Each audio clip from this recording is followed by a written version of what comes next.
RBI के नए दिशा निर्देश। बैंक में न्यूनतम बैलेंस। अगर आपका भी बैंक खाता है तो यह खबर आपके लिए बहुत ही जरूरी है। आपको बता दें कि अभी हाल ही में आरबीआई की ओर से बैंक अकाउंट पे मिनिमम बैलेंस को लेकर एक नए गाइडलाइंस को जारी किया गया है, जिसके चलते आपको बता दें कि अकाउंट बैलेंस 0 होने पर भी अब आपकी पेनल्टी नहीं लगेगा। Bank account zero balance banking से जुड़ी ज्यादातर काम आजकल फोन से ही हो जाता है। ऐसे में लोग अब यूपीआई ऐप या फिर नेट बैंकिंग का इस्तेमाल भी ज्यादा करते हैं। हालांकि जब भी बड़ी चीज फंसती है तो बैंक जाने का जरूरत पड़ जाता है।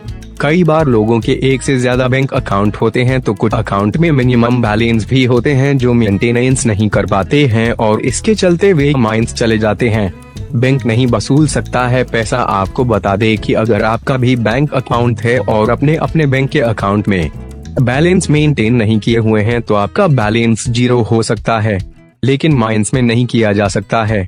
कई बार हमारे बैंक खाते में बैलेंस माइनस में शो करता है, लेकिन बैंक यह पैसा नहीं ले सकता है। आपसे यह नहीं कह सकता है कि आपका जो माइनस वाला पैसा है वह आपको पहले चुकाना होगा। RBI bank account zero balance को लेकर क्या कहता है?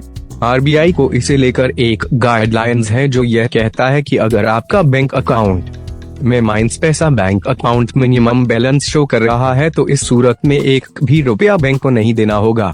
यानी आप बिल्कुल फ्री में अपना बैंक खाता बंद करवा सकते हैं। बैंक इसके लिए आपसे कोई भी चार्ज नहीं लगा सकता। आरबीआई कहता है कि आपका बैलेंस माइनस में नहीं जा सकता है। ऐसे में जब आपका बैंक से खाता बंद करने के लिए कहते हैं तो कई बार आपसे माइनस में जितने पैसे गए हैं वे चुकाने के लिए कहा जाता है। आज हम आपको बताएंगे कि इसे लेकर रिजर्व बैंक ऑफ इंडिया यानी कि आरबीआई का नियम क्या कहता है।